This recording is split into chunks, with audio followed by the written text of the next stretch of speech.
자, 그래서 11번 코드는 뭐다? 부가가치세 과세 매출을 하고 세금 계산서 발급이다. 그리고 이렇게 형광펜 칠하셔도 되는데, 자, 해보세요. 세금 계산서 발급이고요. 여러분이 적으세요. 세금 계산서 발급이고 플러스 10%짜리 이렇게 하시면 되고. 자, 12번 영세는 뭐예요? 세금 계산서 발급이고 플러스 0%짜리인데 가장 대표적인 게 뭐가 있다? 그럼 뭐 형광펜으로 그냥 요거는 할게요. 글자 너무 많으니까 뭐 내국신용장이라고 로컬 LC라고 구매 확인서라고 이름이 주어지고 세금 계산서를 발급했다 그러면 12번 약속 잡고 가시면 돼요. 됐죠? 자, 그래서 요렇게 그래서 세금 계산서 발급을 하고 얘가 뭐가 됐다? 0% 세율인데 이 0%의 대표적인 케이스가 로컬 LC 이게 내국신용장이에요. 그냥 한글로 내국신용장 해도 되고 구매 확인서라는 이름이 나오면서 세금 계산서를 내가 발급했다 그러면 그때는 뭘로 봐야 된다? 12번 코드로 봐야 된다. 그리고 여러분 그 실무로 들어가면요. 이거는 제가 좀 꼰대 같은 소리 한마디 하겠습니다. 우리가 TI라는 말을 쓰시는데요. 텍스 인보이스라고 외국에서 쓰는 용어를 갖다가 회사에서는 TI라고 해요. 그럼 알아들으시면 돼요. 텍스 인보이스를 보통 회사 실무에서는 세금 계산서라고, 세금 계산서를 텍스 인보이스라고 부르는데 텍스 인보이스라 하면 알아들으시면 돼요. TI. 근데 여러분이 공부하실 땐 이렇게 쓰지 마세요. 이거 세법은요, 부가가치세법 시행 규칙에 있는 법정서식이고요. 대한민국이 원천인 용어예요. 이거를 함부로 이렇게 바꿔서 쓰시면 나중에 정보 왜곡이 올 수가 있어요. 그러니까 실무에 갔을 때 우리 회사에서 TI라고 부가가치세를 부른다 그러면 세금계산서를 부르면 그렇게 바꾸는 건 상관이 없는데 요런 거 함부로 바꿔버릇 하지 마세요. 심지어 회계사 세무사 가르치는 강사들 웬만한 분들 아니고서는 진짜 되게 유명한 분들 아니고서는 경력 저보다 더 오래된 사람들 많지 않아요. 근데 제가 사실은 회사 실무랑 병행하고 막 강의만 완전 어느 한쪽만 해갖고 하루 종일 24시간 그것만 하고 이런 거는 조금 회사 실무를 해야 되기 때문에 이게 그리고 뭐 광고 같은 거 안 하고 좀 대체로 이런 편이라서 모르시는 분들 많으실지 모르겠지만 강의는 거의 한 진짜 실무 강의만 하면 한 17년, 18년 그렇게 강의 경력이 돼요. 그래서 세법은 지금까지 제대로 가르쳐서 제대로 실력이 나오게 하려면 무조건 뭐예요? 업무 하시는 분들 자체가 법을 해석하실 수 있어야 되고 그러려면 그냥 약식 용어, 막 쓰는 용어 말고요. 그건 우리끼리 말할 때 막 쓰는 용어고 최대한 공부할 때는 최소한. 공부할 때, 그 다음에 면접 보실 때 이럴 때는 입에서 자연스럽게 법정 용어가 제대로 튀어나가면 이 사람 되게 실력인데 이게 된단 말이에요. 그래서 절대로 줄임말 쓰지 마세요. 줄여서 하지 마세요. 이제 전산세무 1급까지 예전에 강의했을 때는 잔소리가 더 심해지거든요. 왜냐하면 법인세는 조금 더 많이 줄여서 써요. 무슨 부계부에서 그 뭔데? 경영 20년 차 세무사도 모르는 말을 막 학생들이 막 써. 그러니까 아무 말이나 막 쓰시는 거 아니에요. 그리고 아무거나 앞글자 딱 앞대가리 이럴 뻔했네. 아무거나 앞글자 따갖고 외우시는 거 아니에요. 앞글자 따서 외우라고 하는 것만 외우시고 나머지는 논리를 제대로 이해하셔야 돼요. 자꾸 말해 버릇 하시면 앞글자 안 따도 충분히 다른 사람한테 설명할 수 있을 만큼 제대로 실력을 갖추고 여러분께서 자격증 획득 제대로 하실 수 있으니까 제가 하라는 대로 한번 해보시고요. 자, 면세는 뭐죠? 면세는요, 적어드릴게요. 면세는, 자, 우리 쌀 팔았다. 뭐, 시험에서 그렇게 나오긴 좀 쉽지 않지만 쌀을 팔았다. 그러면요, 팔았죠? 그럼 매출 코드죠? 근데 쌀은 면세. 그래서 얘는, 자, 이거는 계산서 발급. 자, 면세 영수증이 계산서고, 과세 영수증이 정규 영수증이 세금 계산서인 거 아시죠? 그래서 면세 매출 계산서를 우리 회사가 계산서를 발급했다. 그러면 면세 매출이고요. 자, 건별은 뭐냐면요. 이게 조금 어렵습니다. 일단 건별은요. 요거예요. 세금 계산서가 발급이 안 된 거래. 근데 뭣도 안 됐어요? 카드 전표도 발급이 안 됐고 현금 영수증도 발급이 안 됐어요. 그래서 세금 계산서 발급이 안 된 매출을 우리가 건별로 입력하는 겁니다. 뭐라고요? 세금 계산서를 두 가지 중에 하나예요. 원래 세금 계산서 발급해야 되는데 안 한 것도 건별 넣는 거고요. 원래 세법상 발급 안 하게 돼 있는 것도 건별 넣는 거예요. 어찌됐건 팩트는 뭐냐면 세금 계산서를 발급하지 않은 과세 매출인데 원래 영세율 적용 대상이 여러분 부가가치세법에서는 10%가 원칙이고 영세율은 특례 예외적인 거예요. 그래서 얘는 10%짜리 과세 매출이에요. 그래서 영세율, 수출과 관련된 거는 세금계산서 발급 안 된 게 수출이라고 16번 코드로 가니까 얘는 10%. 요렇게 기억해 놓으시고요. 그래서 이건 형광 패널 조금만 칠할게요. 왜냐면 사례를 나중에 기억하셔야 되니까 이게 간주 공급 중에서 직매장 반출을 제외한 것들은 원래부터가 법에서 세금계산서 발급하지 말라고 하고 있고 그거 그래서 가장 대표적으로 간주 공급의 시험 문제에 가끔 나오는 게 뭐냐면 가장 대표적으로 나오는 게 우리 시험에서 우리 회사가 폐업했다 이건 잘 안 줘요. 그래서 사업상 증여라든가 또는 개인적 공급 뭐예요? 거래처에 선물로 줬다. 또 직원한테 선물로 줬다. 그래서 거래처에 선물로 준 거, 직원한테 그냥 준 거, 대표이사가 그냥 갖다 쓴 거 이런 것들이 간주공급이고 14번 건별로 들어가는 겁니다. 자, 건별의 경우에 뭐 입력 방법은 됐어요. 요건 신경 안 쓰셔도 돼요. 어느 코드를 쓸 거냐가 중요한 거니까 이거 안 하셔도 돼요. 환경 설정에 대한 거니까 그냥 그건 넘어가시면 돼요. 제가 넘어가라고 한 건 넘어가셔도 됩니다. 진짜로 하시고요. 자, 간이는 안 나와요. 간이는 X. 저를 믿으세요. 간이 X. 단 한 번도 간이 나온 적 없어요. 간이 왜? 메인 매출 전표는 전산회계 1급부터다. 전산회계 1급부터는 법인회사 중심이고 법인 회사로 실기가 나오기 때문에 간이 과세자는 개인만 가능하기 때문에 나올 수 없다. 없어요. 하실 필요 없어요. 자, 수출은 뭡니까? 얘는 자, 세금 계산서가 발급되지 않는 영세율 매출이라서 여기도 있지만 직수출이 진짜 수출. 우리나라 물건을 외국으로 정말 수출하는 거. 그 수출이 우리가 뭐 물건을 외국으로 수출했다, 선적했다. 직수출 공급 시기가 언제예요? 공급 시기. 적어드린 건 다 외우셔야 됩니다. 이론에 있는 것 중에 일부 필요한 걸 끌어오는 거예요. 안 외우셨을까 봐 다 외우셨겠지만 직수출은 공급 시기가 선적일이다. 이게 왜 필요해요? 나중에 달러 얼마 받기로 했다 했을 때 금액을 여러분이 환산해서 입력해야 될 수가 있는데 선적일의 환율을 원칙적으로 적용해야 되는데 혹시 선적일 전에 환가하면 환가한 금액으로 간다라는 이론을 추가로 연습 문제나 기출 문제 하면서 설명드릴 일이 있을 거예요. 자, 여러분 보시면 만약에 우리 11번 과세 코드로 가야 되는데 즉 매출을 하고 10%짜리 매출이고 세금계산서 발급해야 되는데 세금계산서 대신 카드 영수증을 발급했다 그러면 카광거예요. 카과. 그래서 과세 10% 매출인데 카드 결제예요. 이게 끝이에요. 밑에 거는 입력 방법 안 하셔도 됩니다. 되셨죠? 그래서 11번 코드가 세금계산서 10% 매출, 10% 세금계산서 매출인데 세금계산서 발급되면 11번, 카드 전표 발급되면 17번, 현금영수증 발급되면 22번으로 가는 거예요. 되셨죠? 하시고 우리 카면은 뭘까요? 보세요. 면세, 13번 면세 계산서 가야 되는 게 카드 전표 발급된 거. 이름 나오잖아. 면세 매출인데 카드, 영세율 매출인데 카드, 명건은 영수증 제대로 발급 안 된 거. 그래서 계산서가 발급되지 않은 면세 매출이다. 그래서 이거는 그냥 줄만 거는 계산서가 발급되지 않은 면세 매출이 명건이다.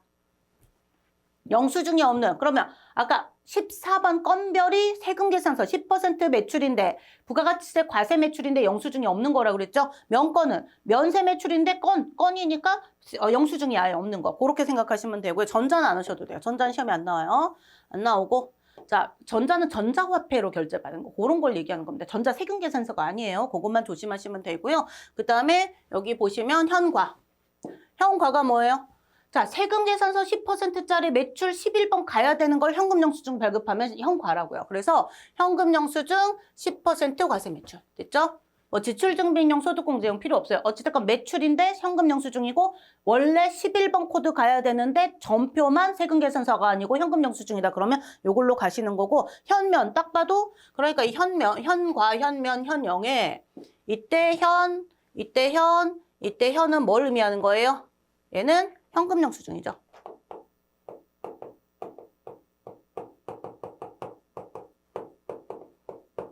됐죠? 현금영수증 발급을 했는데 10%면 10% 과세면 22번, 0% 과세면 23번, 24번. 현면은 뭐예요? 현금영수증인데 면세 매출. 어렵지 않아요. 아까 세금계산서 제가 판서했던 거 요거가 메인이에요. 요거가 메인. 11번 가야 되는 애들이 현금 영수증이면 22번, 11번 가야 되는 게 카드 전표면 17번, 12번 가야 되는 게 만약에 현금 영수증이면 24번. 그렇게 가시는 거예요. 되셨죠? 세금계산서 기준으로 공부하시는 겁니다. 자, 됐고요. 자, 매입 유형. 자, 매입 유형도 다 설명드린 거예요. 자, 51번 과세 뭐라고 그랬죠? 세금계산서. 자, 10% 공제. 됐죠? 얘랑 비교 대상 일단 뭐랑 비교한다? 54번 불공과 비교한다. 불공은 자 10%짜리인데 10%짜리 매입인데 얘는 반드시 세금 계산서여야 돼요. 세금 계산서가 불공으로 들어가는 거고요. 대신 얘는 공제가 안 되는 거다. 불공제다. 되셨죠? 이거고. 자 52번은 뭐예요? 52번. 영세율 매입 세금 계산. 세금 계산서야. 세금 계산서가 51, 52, 54, 55라고 그랬잖아요. 55 수입 뭐예요? 자, 세관장이 발행한 이름, 수입세금 계산서 하나면 끝나요. 수입세금 계산서는 세관장이 발급해 준 거를 수입세금 계산서라고 불러요. 그래서 얘네들은 어떻게 한다? 적혀 있잖아요. 수입세금 계산서 입력 시 세금 계산서상의 공급가액을 상단부에 입력하되 별도의 요구사항이 없다면 하단부 분계는 뭐만 입력한다? 자, 공급가액은 입력을 안 하고 세액만 입력한다. 이걸 유심히 다 읽으셔야 되는데 이걸 안 하고 대강 퉁치고 넘어가니까 시험 문제 때 매입 매출 전표에서 일단 유형에서 손가락이 멈춰버리는 거예요. 이거를 이론 공부하듯이 탈탈 털어서 이미 유형을 외우고 있어야 전표 입력할 때 손가락이 자유자재로 움직입니다. 그리고 그거를 반복 학습을 또 우리 연습 문제 매입 매출 전표 1번, 2번, 3번을 10번씩 푸시는 거예요. 그 다음에 기출문제로 넘어가야 그래도 어느 정도 문제가 변형이 돼도 응용을 하실 수가 있게 되는 거예요. 문제를 다른 세트를 10개, 20개 푸는 것보다 한 3개에서 4개, 5개 정도의 세트를 10번씩 반복해서 푸는 게 훨씬 점수가 안정적으로 올라요. 현장 강의 제가 계속 오래 했다고 그랬잖아요. 저는 이거 전산세무 1급까지도 거의 진짜 국룰이기 때문에 제가 하라는 대로 해보세요. 온라인으로 수업을 들으시는 분들은 좀 마음이 또 오히려 또 급하세요. 왜 누가 옆에서 가이드를 안 해드리니까. 제 장점이자 단점이, 저는 단점이라고 생각하는데 이제 학생들은 또 장점으로 보시거나 단점으로 보시거나 사람마다 좀 다른 것 같긴 한데 약간 말이 많아요. 전 진짜 개인적으로 일상생활은 말 거의 안 하거든요. 믿거나 말거나 안 믿어도 돼. 근데 공부한 학생들한테 조언해드리는 거는 너무 방향을 잘못 잡고 있는 경우들이 많아서 이 조언, 제가 생각했을 때 필요한 조언들은 틈 나는 대로 계속 해드리고 있으니까 좀 쓸만하다 싶으면 받아들여 주세요. 우리 애들은 내가 백날 얘기해도 안 들어. 여러분 엄마 아빠가 얘기하면 안 들으시죠? 발음 꼬이는 거 봐. 안 들으시죠? 아닌가? 잘 들으세요? 있긴 있더라. 와, 진짜 전생에 착하게 살았어.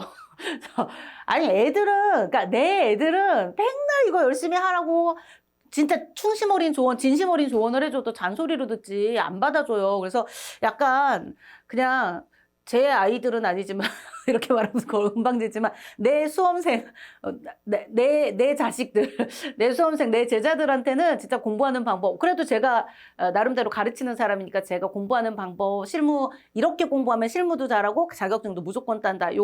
지금까지 제가 겪고 쌓아온 것들을 계속 전달을 해드리고 싶은 거예요. 100년, 100살까지 강의는 안 할 거 아니에요. 그래도 저한테 제가 강의를 그만두는 시점까지는 그래도 선생님 수업 듣고 제가 회사 가서 일 잘한다는 소리 듣고 입사도 바로 됐어요. 자격증도 바로 땄어요. 이게 사실은 또 어찌 보면 강사들의 약간 마약이거든요. 그거에 중독되지 자꾸 그게 너무 즐거우니까 자꾸 강의를 하게 되는 거예요. 근데 아무튼 그래서 잔소리 이렇게 공부해 보세요. 저렇게 공부해 보세요. 조금 지겨우실 수도 있는데 이미 공부 잘하시는 분들은 스킵하시고 어느 정도 이거 어떻게 해야 되지? 가늠하기 힘들었던 분들은 반복해서 제가 하라는 대로 한번 해보세요. 현장 강의 했을 때 다 성공한 방법들을 가지고 설명드리는 거니까 여러분께서 좀 참고하시면 되겠고요. 자, 이제 면세는 뭐예요? 당연히 계산서를 받은 경우. 여기 면세는 색깔 좀 다르게 해볼까? 면세는 계산서를 받은 경우. 계산서란 영수증이 있는 거예요. 이름이.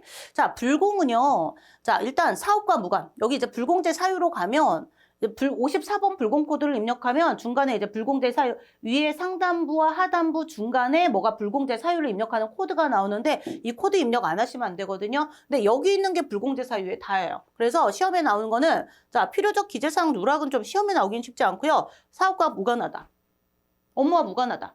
또 개별 소비세법에 따른 자동차의 구입임차 유지. 이거 적어드릴 테니까 지금 적어놓으세요. 자 배기량 1000cc 초과하는 승용자동차, 승용차의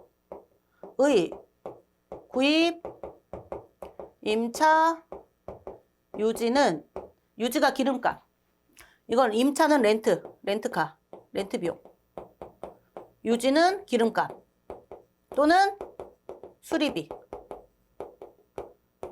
묻지도 따지지도 말고 불공 코드예요. 불공 54번 코드. 그러니까 이제 세금 계산서를 받았을 때 54번은 세금 계산서이기 때문에 됐죠? 그래서 이게 그 개별 소비세법에 따른 자동차의 구입임차 유지 관련된 건데 이게 뭐냐면 여러분 우리가 이걸 뭐라고 부르냐면 비영업용 소형 승용차라고 불러요. 이거를 혹시 시험에서 또 옛날 표현이 이게 아직 서식에 남아 있어서 그게 나와도 틀린 건 아니에요. 이걸 뭐라고 하냐면 비영업용 소형 승용차라고 하는데 비영업용은 보세요. 영업용이랑 구분을 하시면 돼요. 영업용이 뭐냐면 참고 영업용은 택시 회사에 택시가 영업용이에요. 택시 회사에서 택시로 쓰면 영업용이고요. 택시 회사에서 택시 이외 용도로 쓰면 비영업용이에요. 그래서 이 비영업용을 뭐라고 부르냐면 다른 말로 업무용 승용차. 업무용 승용차. 업무에 쓰는데 보세요. 업무에 쓰는데 택시는 아니다 이거예요. 용어가 여기가 되게 어려워요. 이거 실무에서도 너무 그 실무자들도 헷갈려하는 거거든요. 그러니까 신경 쓰지 마시고 100이랑 1000cc 초과. 트럭은요. 승용차가 아니잖아요. 그럼 트럭은 공제가 되는 거고요. 기름값 트럭에 대한 기름값은 공제가 되는 거고 100이랑 1000cc 초과는 승용차의 시험 문제가 택시 회사가 아니거든. 그러니까 100이랑 1000cc 초과는 여기 나오는 애들의 구입, 임차, 유지 관련되는 승용차 관련된 매입세금 전부 다 불공제 이렇게 잡으시면 돼요. 자, 트럭은 다 공제하시면 되고 100이랑 1000cc 넘는 승용차는 다 불공제. 사도 불공제, 사도 불공 코드 세금 계산서 받았어도 그 다음에 우리 뭐예요? 렌트에도 불공제, 기름값, 수리비, 수선비 이런 거 전부 다 불공제. 이렇게 가시면 됩니다. 자, 그래서 요것만 알고 계시면 나머지 뭐 면세 기업 업무 추진비 뭐야? 접대비. 예, 접대비. 거래처에 선물했다. 접대비 개념. 그다음 토지의 자본적 지출 관련. 면세 사업 관련. 요것만 하시면 돼요. 요거. 2번부터. 요것만. 나머지는 밑에 거는 안 나와. 그런 거는 시험에서 신경 안 쓰셔도 돼요. 그래서 몇 개 안 되잖아요. 불공 코드. 그래서 여기는 좀 체크하고 넘어가세요. 자, 하시고요. 그 다음으로 가시면 자, 금전은 없어요. 금전 하지 마시고 여러분 카과가 조금 주의하실 게 있습니다. 카과가 뭐냐? 카드 전표인데요. 매입세 공제가 되는 거예요. 근데 여러분 걱정 안 하셔도 되는 게 시험 문제에서 매입 매출 전표로 입력하세요 라고 하고 카드 매입을 했다라고 하면 이미 공제되는 거예요. 제가 이번 시간 처음에 일반 전표, 매입 매출 전표 구분하는 거 설명드렸죠. 카드 매입인데 걔가 매입 매출 전표 입력에서 시험 문제가 나왔다는 얘기는 공제하겠다는 뜻이에요. 되셨죠?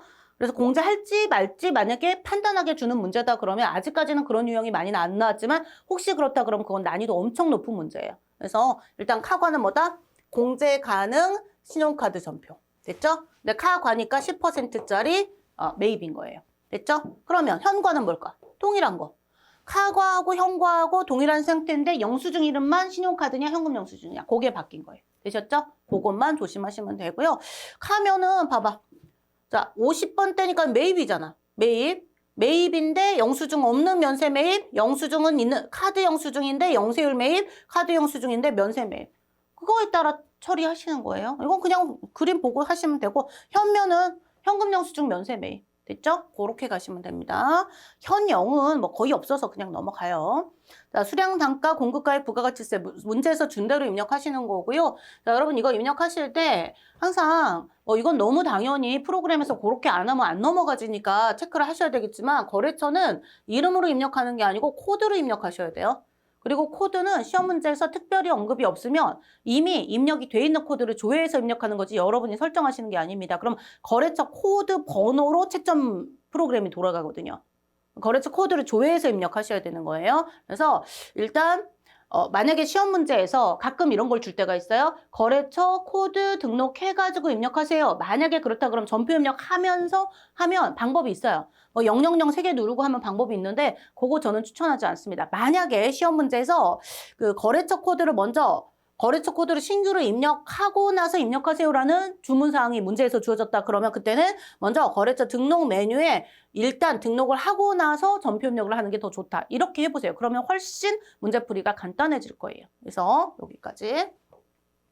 자, 전자는 뭐예요? 전자는 전자세금계산서에 이게 프로그램, 이거는 연습 문제 할 때 뭐 바로 볼 거예요. 전자는 전자 여부만 체크하면 되고요. 전자가 체크가 되면 동그라미 표시가 되고 전자 체크가 안 되면 그냥 아무 표시도 없어요. 그거는 밑에 화면 밑에 보시면 그 메뉴 나중에 밑에 보시면 숫자 전자 여 1 9, 0 이렇게 표시가 되니까 숫자 1, 0을 넣어가지고 하실 거고 그건 제가 연습 문제에서 바로 보여드릴 거예요. 전자세금계산서 이다 아니다는 또는 전자계산서 이다 아니다는 시험 문제에서 주면 그대로 하라는 대로 입력만 하고 누락만 안 시키시면 돼요. 되셨죠? 이거는 넘어가셔도 되고.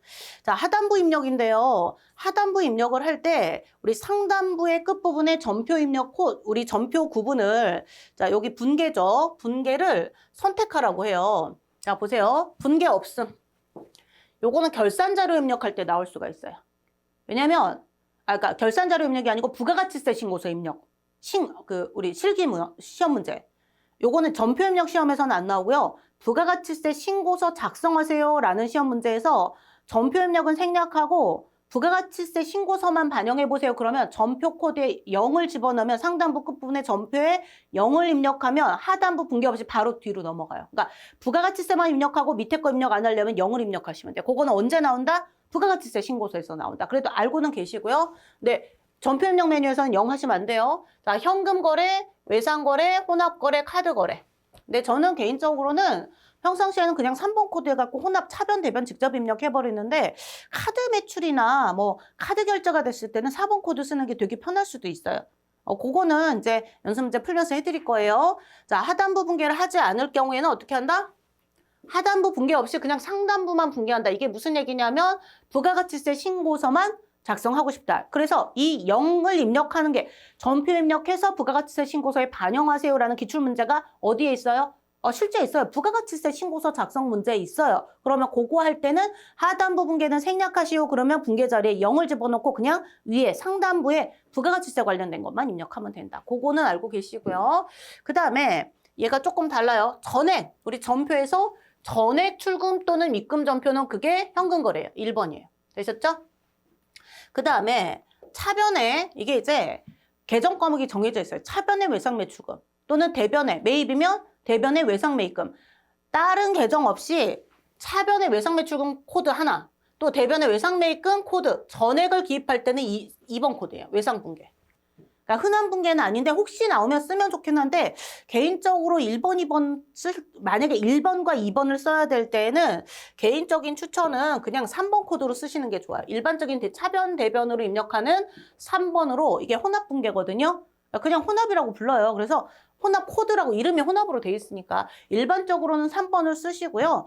그 시험 보실 때는 가급적이면 3번을 쓰세요. 그게 나중에 고치기도 편해요. 혹시 오류를 찾아도. 그런데 만약에 그거 말고 여기에 혹시 카드 결제가 됐다 그러면 신용카드 매출이나 신용카드 매입일 때는 4번 카드로 쓰시는 게 조금 프로그램상 그 시험 문제에서 정답에 더 편하게 다가갈 수가 있어요. 약간 예외적으로 고쳐야 되는 것들을 카드 코드로 써주면 걔가 알아서 고쳐주는 것들이 있거든요. 그래서 가급적이면 밑에 하단부 하단부 분계 넘어가기 전에 분계 유형은요. 3번 아니면 4번 쓰시는 거를 추천해드려요. 예, 그래서 근데 1번 코드는 뭐다? 현금 코드는 모든 게 출금 전표 또는 모든 게 입금 전표로 처리가 되는 거고요. 2번 코드는 뭐다? 차변의 외상 매출금만 잡히는 거래. 대변의 외상 매입금만, 매출이건 매입이건 간에 외상 매출금만 나오거나 외상 매입금만 나오는 거래. 딴 계정 과목이 차변의 외상 매출금이 나오면 차변 다른 계정이 없는 거예요. 그다음에 대변의 외상 매입금이 나오면 대변의 외상 매입금 외에 다른 계정은 없을 때 쓰는 거라서 지극히 제한적인 코드예요. 그래서 범용으로 쓸 수 있는 게 3번 코드잖아요. 혼합 분계. 그런데 카드 결제가 됐다 그러면 매입이건 매출이건 4번 코드를 쓰는 게 유리하다라는 거죠. 그래서 3번과 4번을 쓰시는 게 저는 추천 사항입니다. 그렇게 해보시면 되고요.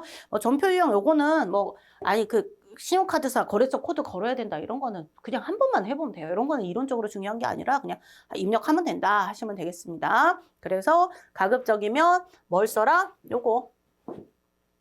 자, 혼합분계하고 카드분계. 자, 혼합분계를 일반적으로 그냥 쓰시고요. 카드분계는 뭐다? 그냥 카드를 선택했을 경우에는 뭐다?